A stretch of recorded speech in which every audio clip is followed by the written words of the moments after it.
India के कोलकाता शहर में 9 अगस्त 2024 की सुबह एक ऐसी खबर सामने आती है जो पूरे देश को हिलाकर रख देती है।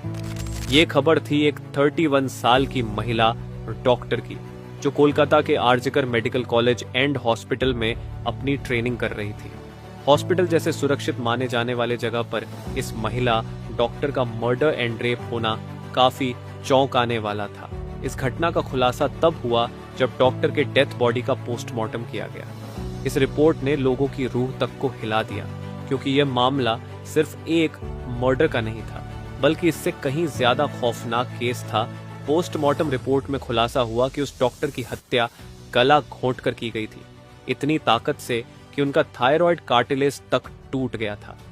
इस हत्या के पहले डॉक्टर ने अपनी जान बचाने के लिए कोशिश किया था। इसका सबूत उनके शरीर पर मिले कई निशानों से मिला। सबसे डरावना सच तब सामने आया जब डॉक्टर के प्राइवेट पार्ट्स पर घावों के निशान पाए गए। इससे साफ हुआ कि यह सिर्फ मर्डर का मामला नहीं था, बल्कि ये रेप के बाद किया गया एक खौफनाक हत्याकांड था। हॉस्पिटल के परिसर में इतनी बड़ी घटना हो जाती है और किसी को कान खबर तक नहीं होती। क्या उस रात कुछ ऐसा हुआ था जिसे जानकर आप गुस्से से बौखला जाओगे? क्या वहां कोई और था जिसने इस क्रूर घटना को अंजाम दिया? और अगर था तो आखिर कौन था? इन्हीं सवालों के जवाब खोजते हुए हम आज की इस वीडियो में आपको बताएंगे कि आखिर क्या हुआ था उस रात इस मेडिकल कॉलेज के शांत माने जाने वाले परिसर में। जब आपको सच का सामना होगा तो यकीन मानिए आपके भी रोंगटे खड़े हो जाएंगे। Guys, before starting this video let me tell you कि मैं यहाँ पर उन फीमेल डॉक्टर को श्रुति नाम से रेफर करने वाला हूँ, एंड ये उनका रियल नेम नहीं है। सो कंफ्यूज मत होना। श्रुति एक जूनियर डॉक्टर जो कि कोलकाता के RG Kar medical college and hospital से अपनी डॉक्टर की ट्रेनिंग ले रही थी 8 अगस्त 2024 को। और दिन की तरह श्रुति अपनी नाइट शिफ्ट पर होती है और वह अपनी जॉब कर रही होती है। तभी रात के 11 बजे उन्हें अपनी मदर का फोन आता है, जैसे कि हर दिन आता था, क्योंकि पेरेंट्स को तो अपने बच्चों की चिंता हमेशा होती है। श्रुति की मदर उनसे पूछती है कि क्या तुमने खाना खा लिया और तबीयत वगैरह तो ठीक है तुम्हारी? जिसके रिप्लाई में श्रुति बोलती है कि उनकी तबीयत एकदम ठीक है और वो बस अभी कुछ पेशेंट्स को देखने जा रही है, जिसके बाद वो अपने कलीग्स के साथ बैठकर खाना खाएंगे। अपनी मदर से बात करने के बाद श्रुति पेशेंट्स को देखने राउंड पर निकल जाती है।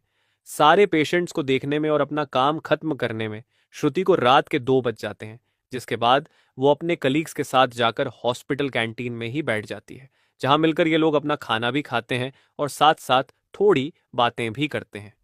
खाना खाते खाते और बात करते हुए रात के 3 बज जाते हैं और इस वक्त श्रुति थोड़ी थकान सी फील कर रही होती है, तो वो अपनी थकान दूर करने के लिए इस हॉस्पिटल के 4th फ्लोर में बने सेमिनार हॉल में जाकर रेस्ट करने लगती है।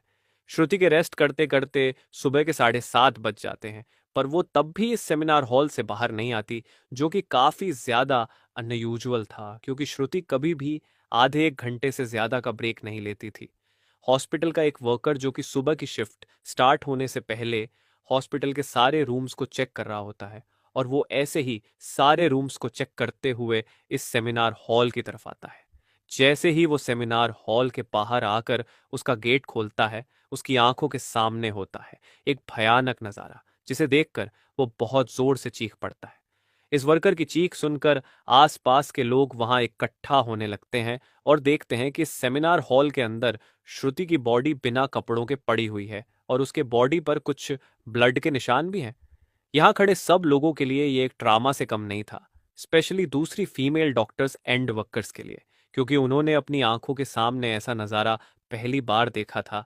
वो भी हॉस्पिटल प्रेमिसेस के अंदर श्रुति की बॉडी को देखकर आसपास खड़े सारे लोग उसे एक स्ट्रेचर पर लेटते हैं और इमरजेंसी रूम में लेकर जाते हैं ताकि डॉक्टर्स उसकी कुछ हेल्प कर सकें। काफ़ी देर तक डॉक्टर्स के स्ट्रगल करने के बाद भी एट द एंड श्रुति कुछ घंटों के बाद अपना दम तोड़ देती है।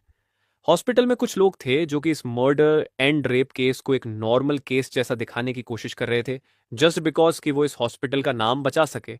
बट जब पोस्टमार्टम रिपोर्ट्स आती हैं तो सब दूध का दूध और पानी का पानी हो जाता है। इन रिपोर्ट से साफ साफ पता चल जाता है कि श्रुति के साथ किसी ने जबरदस्ती गलत हरकत करने की कोशिश करी, और जब वो इस इंसान से अपने आप को बचाने लगी तो उसने उसका गला घूंट दिया, इवन उसे बहुत बुरी तरीके से मारा भी।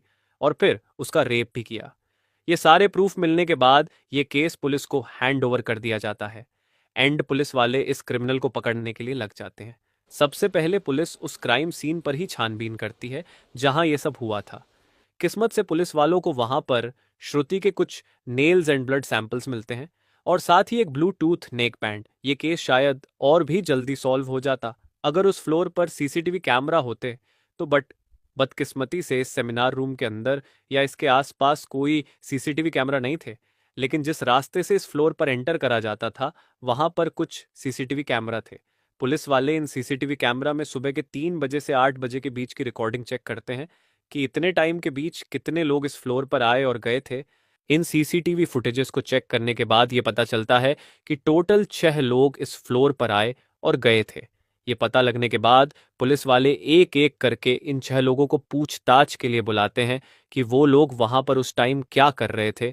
और इन लोगों को इस बीच यहाँ कुछ भी अजीब दिखा कि नहीं। इन लोगों से पूछताछ के दौरान पुलिस वाले उनके फोन का ब्लूटूथ भी ऑन करके चेक करते हैं कि जो ब्लूटूथ हेडसेट उन्हें मिला था वो इनमें से किसका था।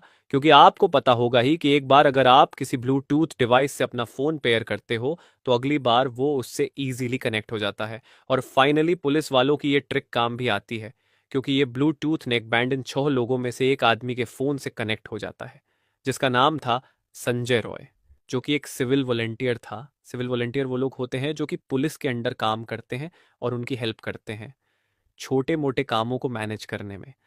आपने बहुत सारे फेस्टिवल्स अनऑथराइज्ड पार्किंग या भीड़ भाड़ वाले एरिया में देखा होगा कि कुछ ब्लू कलर की यूनिफॉर्म्स पहनकर ऑफिसर्स खड़े रहते हैं जिनका काम होता है कि विदाउट एनी रीजन कहीं पर भी ज्यादा क्राउड इकट्ठा ना हो। तो अब पुलिस वालों को अपना पहला कातिल मिल चुका था जिसके बाद वो संजय रॉय से और गुस्से से पेश आने लगते हैं। बट संजय पुलिस वालों की किसी बात का भी जवाब नहीं दे रहा होता क्योंकि वो काफी ज्यादा नशे की हालत में था।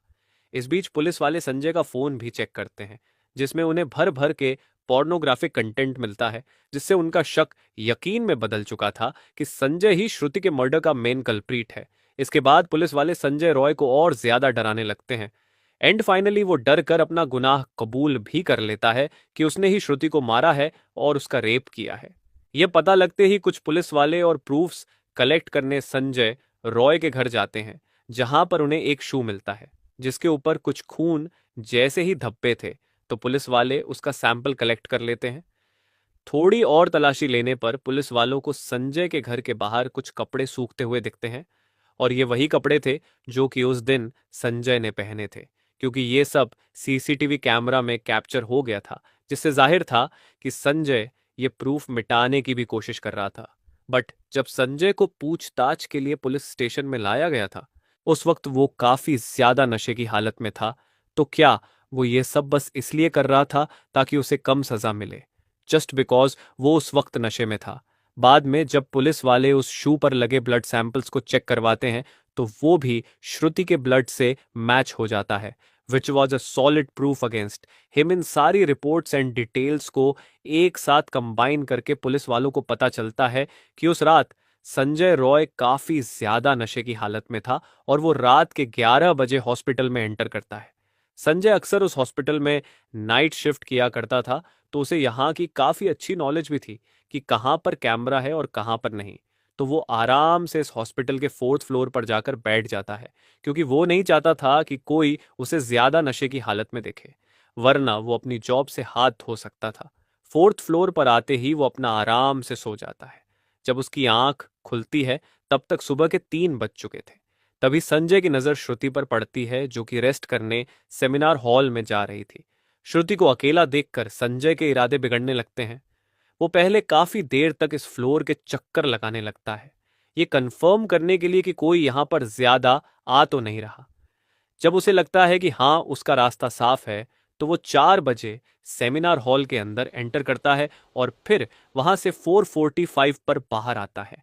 इन 45 मिनट्स तक श्रुति के साथ इस आदमी ने क्या क्या किया होगा और वो कितने पेन से गुजरी होगी ये सोचकर ही किसी का भी दिल सहम जाएगा।